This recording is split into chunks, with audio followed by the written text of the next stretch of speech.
Sempena Pesta Buku Antarabangsa Kuala Lumpur yang bakal berlangsung tak lama lagi, saya nak kongsikan satu lagi buku yang boleh dijadikan panduan.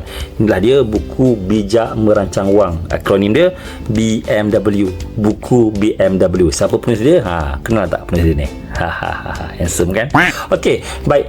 Buku ini diterbitkan tahun 2021 yang ditulis sebelum tu lagi, dan sehingga saat ini dah nak masuk cetakan kali yang ke-6, dan insyaAllah akan ada versi baru yang akan diterbitkan, yang akan dijual pada Pesta Buku Antarabangsa Kuala Lumpur yang akan datang. Baik, ada lebih kurang 300 muka surat buku ni tuan-tuan, dan kandungannya full colour daripada awal sampai ke akhir ialah full colour. Jadi bila kita baca, kita tak rasa bosan sangatlah, sebab dia banyak color dan ada banyak dalam bentuk latihan macam ni. Tuan-tuan boleh tulis, tuan-tuan punya pendapatan, tuan-tuan punya perbelanjaan. Dia sekali dengan buku manual. Dalam buku ni dia ada sekali manual, sekali mana kata kita boleh buat analisa kewangan kita, kita punya perbelanjaan kita, hutang piutang kita, kita punya takaful yang kita perlu ambil, perancangan persaraan, wasiat pusaka dan sebagainya. Dan secara umumnya dalam buku ni ada 7 topik penting, ada 7 modul penting yang menjadi kandungan asas buku Bijak Merancang Wang ni. Apa dia? Yang pertama ialah tentang cash flow, iaitu aliran tunai. Apa dia aliran tunai? Apa dia cash flow? Cash flow ialah duit masuk, duit keluar, pendapatan tolak expenses. So itu modul yang pertama berkenaan tentang aliran tunai, berkenaan tentang duit masuk, duit keluar. Macam mana duit yang kita terima, macam mana kita uruskan duit tersebut. Itulah dia yang dinamakan sebagai cash flow, yang menjadi modul pertama buku ini. Baik, dalam modul kedua buku ini menerangkan tentang net worth, menerangkan tentang nilai aset bersih. Mana kata dalam modul kedua adalah membincangkan tentang aset dan juga hutang, membincangkan tentang macam mana aset kita, contoh duit cash dalam bank, dalam tabung haji, KWSP, saham, unit trust, emas, itu bahagian aset. Dan kemudian dekat bahagian liability pula ialah tentang hutang, hutang piutang kita, hutang rumah, hutang kereta, hutang personal loan, hutang court member, hutang kowe, hutang itu, hutang ini, itu ialah bahagian liability. So dalam modul kedua adalah macam mana kita nak seimbangkan, macam mana kita nak pastikan aset kita lebih besar daripada liability kita. Baik, itu dua itu sebagai asas.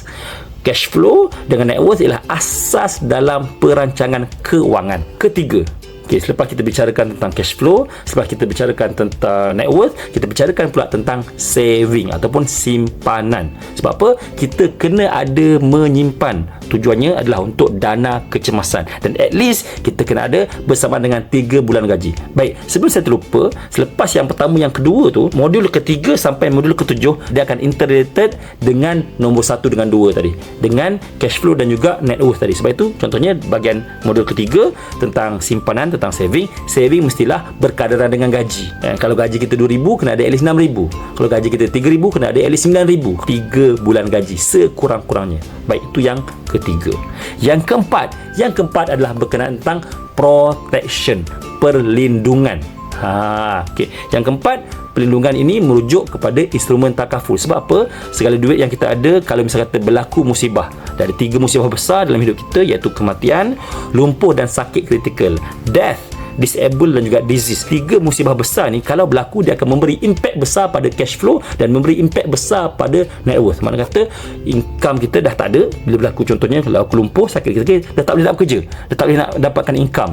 Dalam masa sama, expenses masih lagi perlu teruskan, dan apa jadi pada duit kita dah jadi negatif. Jadi kita terpaksa korek duit simpanan tadi, aset kita. Jadi sebab itu kita perlukan instrumen yang dipanggil sebagai takaful untuk protection aset kita, untuk protect cash flow dan juga net worth kita. Itu ialah pada modul yang keempat. Modul yang kelima adalah investment. Sebab apa?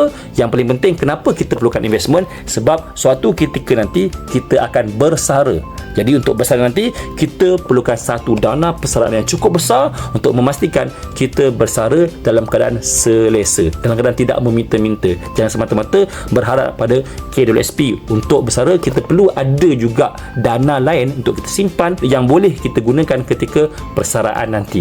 Baik, so perkara ketiga, keempat, kelima, saving, protection dan juga investment adalah untuk planning long term, planning mid term dan juga planning untuk short term. Dan kemudian modul yang keenam adalah berkaitan dengan purification, penyucian. Dalam penyucian ini ada 3 perkara. Yang pertama ialah penyucian harta dari sudut zakat dan juga sedekah. Zakat wajib dan sedekah adalah yang sunat.